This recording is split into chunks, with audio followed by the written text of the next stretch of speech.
Hey everyone, hope you guys are doing well. Hope the first day of school went well for you, and I hope you're looking forward to having a good term together.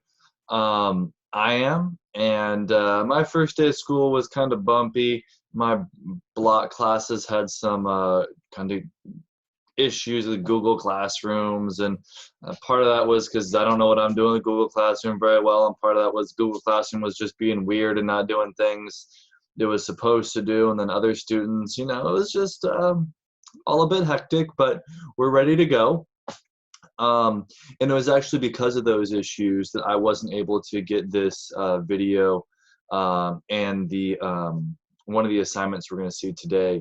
I wasn't able to get that out to you earlier. I had meant to get that out to you in the morning today, and instead I'm, posting this later on in the afternoon. I mean, it's almost evening now. So I know I had said earlier that my goal was to post assignments a day ahead of when it says on the calendar. That way you had a little bit of flexibility in starting early if you want. And I plan to continue to do that. This video isn't an assignment, and the only assignment we are going to be going over is not due until the end of May, so that shouldn't affect your timeline too much. But it was just the idea of trying to give you more information at the beginning. Didn't quite get to do that today because of some of the craziness starting this distance learning, so I apologize for that, and I expect it should be better in the future. So this video is going to mostly talk about The Chosen. So here we go. Many of you already started to read this before school got canceled. What is that? Oh my gosh, a month and a half ago at this point. And of course, some of you probably even started to read it, or at least reread the beginning of it already now with the assignment calendar you saw a couple days ago, or yesterday, whenever it went up. Great. So this book is about two kids who are about your age, living in New York during World War II. At the beginning of the book, the U.S. Is just in the middle of World War II, and things are just getting going in a serious way. They're really following what's going on in Europe, and that's kind of the backdrop to what's going on in this book. Both of the kids, the students in this book, the main characters are Jewish, and that's a really important part of their identity.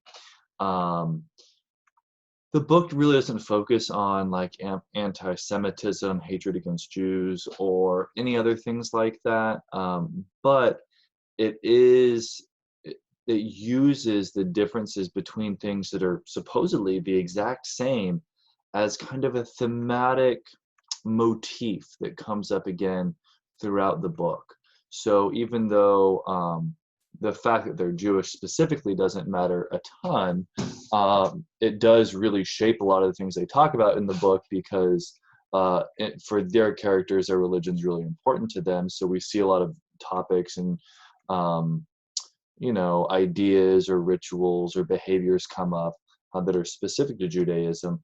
But really, one of the main reasons why it's super important is because it sets up this motif of differences and sameness and dualities that we see throughout the book. The two of the main characters are Reuven and Danny. We've met both those characters already if you've already started chapter 1. We can tell that Reuven is actually the protagonist, although Danny is a really important character as well. And we're going to follow these two characters throughout their whole high school, actually. So that's kind of cool. You get to see them go throughout the years the same way we're doing that ourselves, although a little bit slower, because we're doing it in real time as opposed to just a couple hundred pages. So one of the things I wanted to cover in this video was going over some religious background, first among different religions across the world and how people view religion across the world, and then specifically some background about Judaism and the kinds of beliefs that these characters have. Not really their beliefs, but about the way they practice those beliefs, because that's what's going to be more important for this book. And then towards the end of the video, I'm going to go over one of our assignments. It's going to last throughout the entire book. It's an assignment you've seen before, just modified for this book, so it should be pretty straightforward. So let's get right into it. Let me pull this up. Here we go. So, oh wait, the button I need was just being hid. I apologize. Okay, here we go. Finally. So here we are. Even though our characters are both Jewish, they actually don't believe.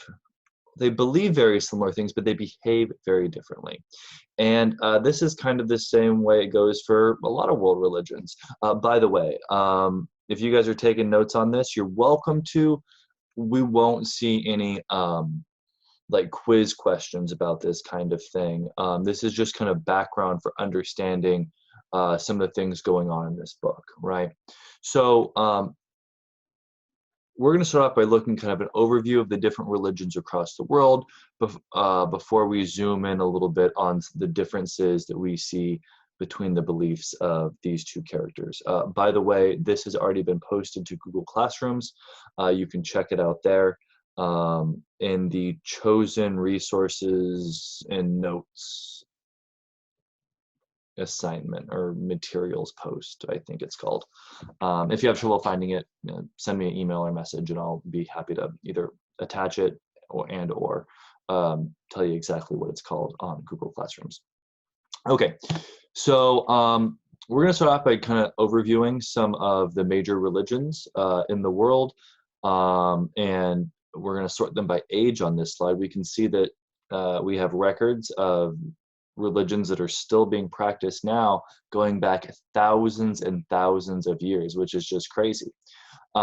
Hinduism has the longest continuous record that we know of, and Judaism is actually one of the second longest living major religion that we know of. We can see that on the PowerPoint I've broken it down to about major branches of different denominations within inside of this religion.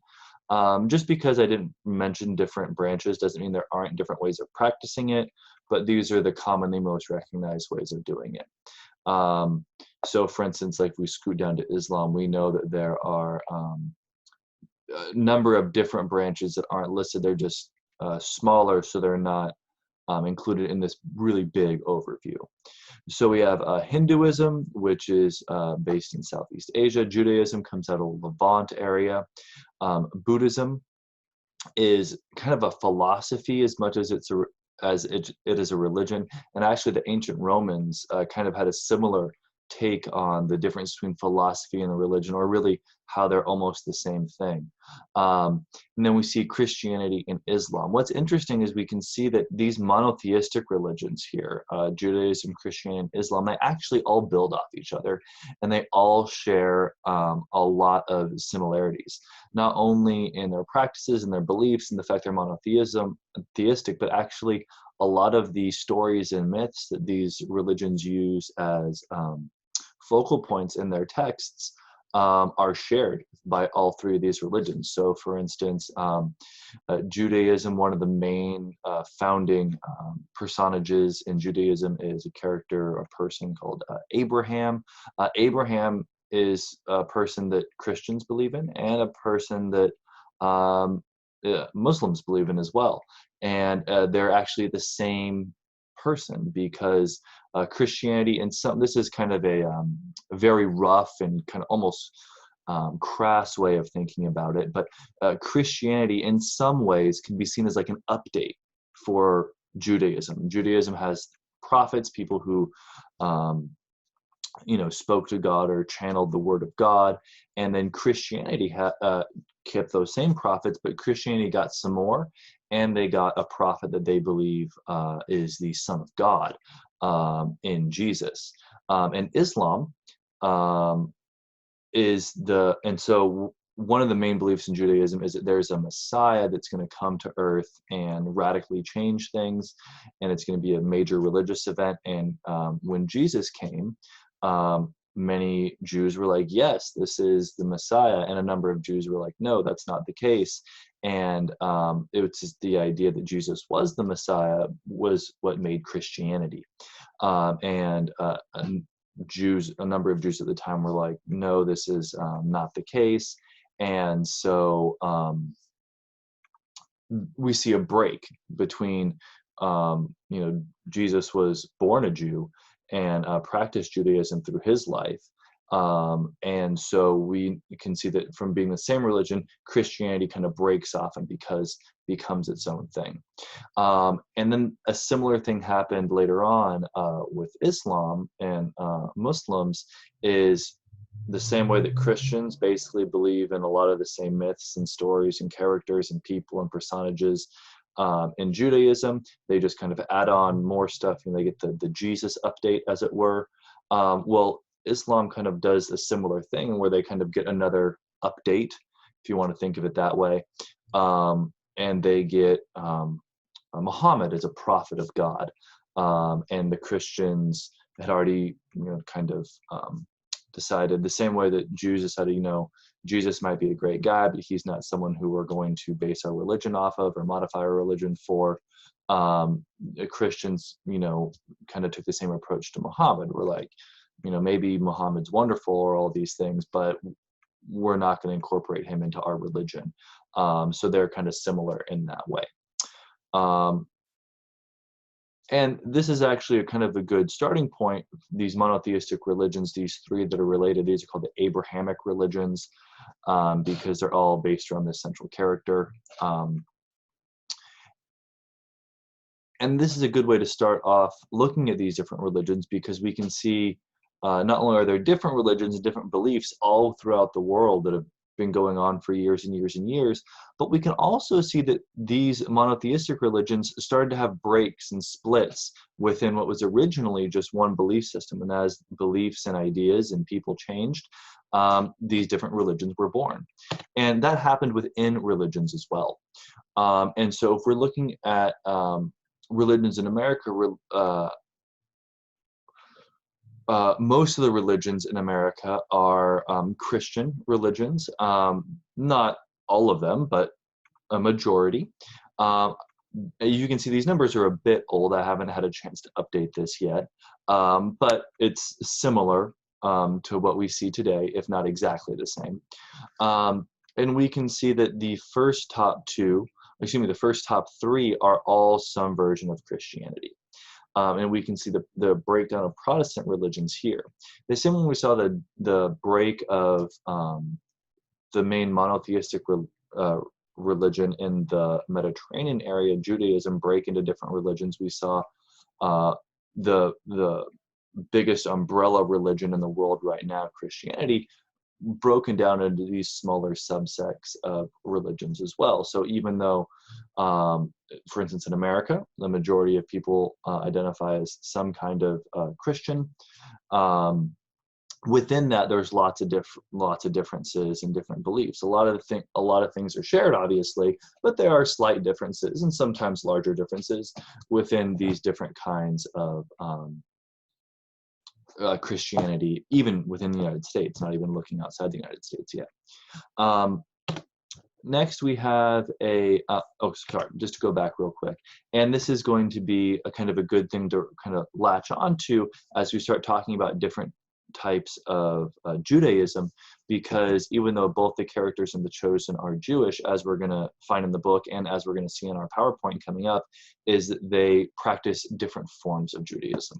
And so seeing this kind of as an example of Christianity, a religion that is more popular than Judaism in the United States, we can kind of use that as an analogy for what we're going to see in The Chosen and therefore in this preview PowerPoint as well. This next slide is just a reminder that there's all different kinds of beliefs all across the world. And we can see that there are billions of followers of multiple religions, right? We can see there are 3 or maybe even 4, depending on your counting, religions that have over 1 billion followers. And again, these numbers are a bit old, a few years old. They are similar to what they are today, a little different, but it's close enough. We're going to stick with it. And we can see that even besides that, I mean, if we look at even our smaller numbers, right, like, Shinto is an East Asian religion, I think Japanese, but even Sikhism, 28 million, that's a huge number of people, right? That's almost the entire state of California, 28 million people. So that's just a massive number of people. Even when we look at this chart, we think, oh, it's small compared to these other ones. Well, it's still a ton of people. And so just keeping in mind, there are all different kinds of perspectives and beliefs across the world.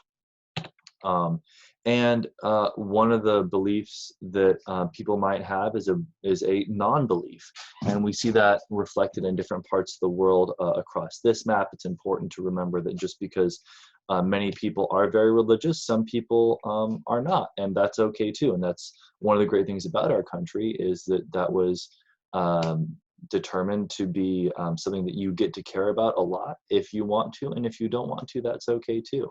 And so that was a real turning point for making our country, and it's one of the beliefs that we get to hold as Americans, the freedom to believe what we want to believe. And you're going to notice, going back to this map, the gray parts are parts where we just don't have data. So we can see that there are, probably 1 billion people as of 2002, and the world's population has grown. And typically, in most places, religious beliefs have declined. That's not a uniform rule, but in general, religiosity has kind of the lack of religious importance has increased. And so, but even in 2002, we already had almost 1 billion people who didn't really find religion as super significant in their own lives, which, it's important to recognize all these differences in belief. And these differences in belief, we can see not only amongst different religions or non-religions, but we can see within religions as well. And that's going to turn us more specifically to what we see in The Chosen. Judaism is a monotheistic religion that was established thousands of years ago. It became the basis for Christianity and Islam. Of course, those two religions have other very significant parts of them as well, so don't want to make it seem like it's all Judaism. That's not the case, but they all borrow from Judaism and use things from there as well. And just the same way we saw in our chart about America, there are different branches of Christianity and religions in America. There are different branches in Judaism as well, and those branches are found in America as well as across the world. So before that really developed, there's really only Judaism, and it wasn't that different. The same way before the Protestant Reformation and Martin Luther King in the 16th century, there was really only one main way that people practiced Christianity. But the same way Christianity grew into different beliefs, the same thing happened with Judaism. And so we're going to talk about a couple of those different ways people celebrated Judaism, because those are some of the differences that are critical in The Chosen. So one of the main branches of Judaism is what we call Orthodox Judaism. Back in the 19th century, Jews were concerned that what we now call Reform Jews who were trying to be more modern and fit in with non-Jewish communities and non-Jewish parts of the world in which they lived. So there were a number of Jews who wanted to keep their Jewishness, but also kind of mix it in with the non-Jewishness around them. And in a reaction to that, there were a group of religious leaders in Judaism, they're called rabbis, who felt that too many traditions were being lost. And so there was a movement that started that became known as Orthodox Judaism, which tried to take things back to its source in the original Jewish religious text, which is the Torah. That's what they call their book of religious beliefs. The Torah is similar in many ways to the Old Testament, and is very similar to parts of the Quran as well. So when I was talking about all those religions kind of having some similarities, that's true in their books of religious belief as well. So in Orthodox Judaism, they believe that they re-emphasized the direct word of God in the Torah, and they tried to emphasize that there are guidelines that are all equally important, even when those guidelines seemed incompatible, or maybe not incompatible, but when they seem to be complex and almost contradictory. And how do you, weigh two things that could be interpreted two different ways? Well, Orthodox belief said, you know what, you can't pick and choose which one's more important. They're all equally more important. And Orthodox Jews reverted back to focusing on the observance of the Torah, their religious book, and what it says in there.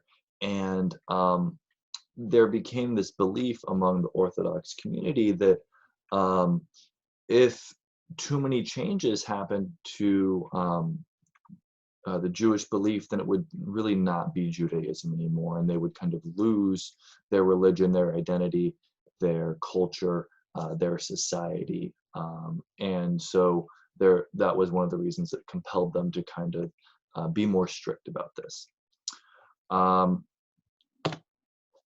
Alongside that, there was another movement that became known as Hasidism, and this is another branch of Judaism that started with one individual, Baal Shem Tov, and he was a religious leader, maybe even a prophet, someone who people thought, Jews thought, had a more direct connection to God, or more direct and significant way of interpreting God's message.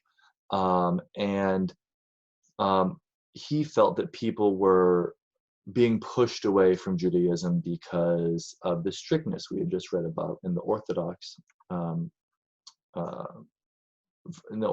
sect of Judaism. And so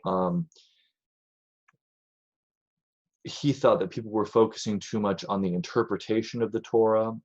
In Jewish belief, the Torah is a religious book, but there's another very significant book called the Talmud, which kind of interprets and is kind of a collection of different ways to interpret and understand the Torah. And the ideas of really important religious thinkers and religious leaders were recorded in the Talmud and became a very important part of the Jewish tradition as well. And so the leader of Hasidism and other Hasidic leaders kind of thought like people were, by focusing on the Talmud and this kind of very arcane, very dense interpretation of their religious book, that they were losing part of not only their followers, but part of their religion, and part of the celebratory aspects of what they thought their religion should be. They had this idea that God was present everywhere, and you didn't have to you didn't have to be as your restrictions, while you should follow the Torah and you should do so strictly, that a lot of the other parts of the belief, especially beliefs based in the Talmud, needed to be as emphasized, because you could find God anywhere. One of the things that happened was that over time, the Hasidic communities often found themselves kind of clustered and centered around what they call a sadist. And this was a religious leader who kind of held their community together. Modern Hasidic communities dress differently, and they worship differently than other Jewish communities, and of course other religions as well. And they try to do so in a way that they felt connected to the way Baal Shem Tov did. And because they're trying to reconnect with this leader who they felt had some of the most useful and insightful ideas about how to properly practice Judaism. So not only do Hasidic Jews typically try to separate themselves from other parts of the communities they live in that are not Jewish, but often they will also separate themselves from other Jewish communities that they may live around. And it's not super strict, not like they're putting up walls or anything, but they do try to be more in touch with people who are also Hasidic Jews, even more than people who are Jews, or even more than people who are non-Jews, Gentiles. And they do this in order to try to protect their beliefs and keep their beliefs strong and similar to where they were in the past. And that can bring them into, I don't want to say conflict with the modern world, but that can lead them into interacting with the modern world differently or more reluctantly than other people might, not only other Jews, but even other non-Jews.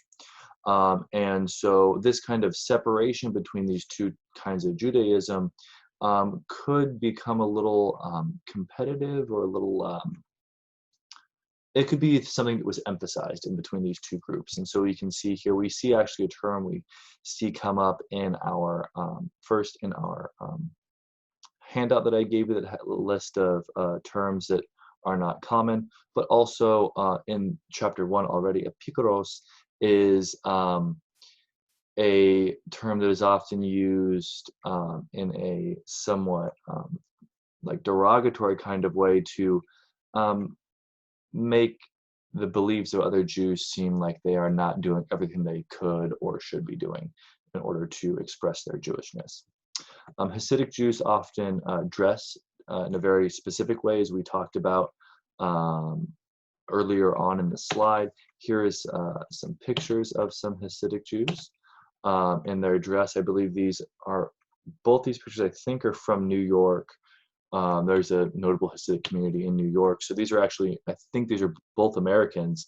Both these pictures show Americans, but as you can see, they're dressing a little bit differently. We can actually come across parts of the dress in the book. We talk about the long side locks. When we get to know Danny better, Danny is going to grow long side locks. We can't see it very clearly in these pictures, but they often have a religious kind of garment they wear, at least underneath their clothes, that has almost like tassels that kind of hang off on the side, and that's an expression of their religion. Again, this was originally part of a kind of connection back to how they believe people practice their religion in the past. And this brings us to our last major sect of Judaism that we're going to focus on, and that's Reform Judaism. This is taking the interpretation that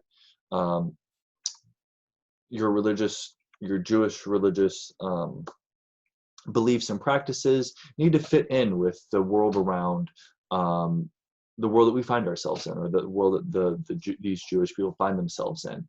And so we don't, typically Reform Jews don't, they dress normally, they interact with the world normally, they don't, have as strict kind of ritualistic behaviors. And typically they, even though they may identify as Jewish, it's not always the main source of their identity, or it's a kind of identity where they're equally Jewish as much as they're, American, or, the PowerPoint German or Canadian, or whatever else. Like a lot of religions, there are dietary rules that go along with parts of Judaism, both in terms of what you can eat and when you should eat it, and what kind of meals you should have when, for like celebrations or rituals or whatever. A lot of religions do similar things, including Christianity. There are dietary rules for Christians as well, or Muslims. And Reform Jews will often either kind of choose times to emphasize those religious beliefs, those dietary beliefs, or will do so less strictly than others. And so we see kind of three different ways in which this religion may express itself. The Chosen Danny is a Hasidic Jew, and so even though Reuven is also very Jewish, we can see there's a difference in between the way that these two practice, and that's why that even though they've lived so close for so long, they actually didn't know each other until later on. We think, oh, if they share the same religion, they might know each other a little bit better, or they might know each other earlier on in high school in such a close area. I believe the book says that they live 5 blocks away. You think, oh, you might know someone who is your same religion and they live so close. But actually, yeah, that's the first line. They live 5 blocks, or the first sentence, they live 5 blocks away. But one of the reasons that is, we just went over, because Danny is a Hasidic Jew. Hasidic Jews often kind of choose to be a little bit more insular and a little bit more connected to other Hasidic Jews, and not just as much as other kinds of Jews. So that's kind of an overview of some of the things you're going to read about here, the differences between them, that kind of thing. Next, I want to point out this handout. Hopefully it's a handout you've seen already. This is just a list of vocabulary that is either not English in origin, or that is unfamiliar or is less familiar in English, that comes up a good amount in throughout The Chosen. And so please refer to this if you come across these words, and hopefully it starts explaining some of these things, so that when you are doing your reading, you have better understanding and context for what's going on. Very nice. Additionally, I want to focus next on one of our assignments. Oh, it looks like I need to pull it up. Pardon me. Actually, yours is going to look a little bit different because I modified it. Do I have it up on my other? No. So when you see it on Google Classrooms, it's going to look a little bit different because I changed the formatting slightly for so it would fit on Google Docs, but it's the same assignment. The lines on the table don't show up, but it's the same thing. So this is a symbol and motif log, similar like we did to Romeo and Juliet. We're just going to go through and similar to Romeo and Juliet, light is a motif we're going to watch out for, but also sight and eyes, as is illness, and historical turning points. What we're going to find is the history that's going on, the real life history that goes on in the book, corresponds with some of the characters and the way the characters develop and interact and change as characters. So as these things happen, just write down your quotes, not for the same symbol from the same chapter. So if you notice 2 historical turning points in one chapter, you won't. They separate them out, obviously, because time is separated out. But you wouldn't write down 2 from the same chapter.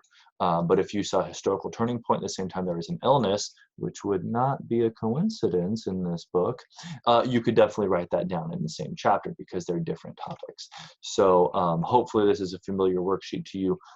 You should see this pop up the same time you see the video, or yeah, you should see this pop up, excuse me, on Friday the 17th. So that'll be the morning of Friday. You'll see that. I think this video is going to go up on the evening of the 16th. You may not see it till the 17th anyway, so it won't matter.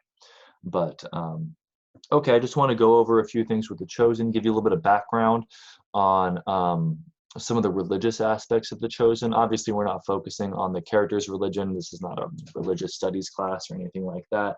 But their religion, it comes up a lot in the book because the characters are both deeply religious in their own way. And so I did want to address, well, if they're both Jews, how can they have different beliefs, or why don't they talk to each other, or those kinds of things. So I just wanted to kind of clarify that and also put that in context with other world religions.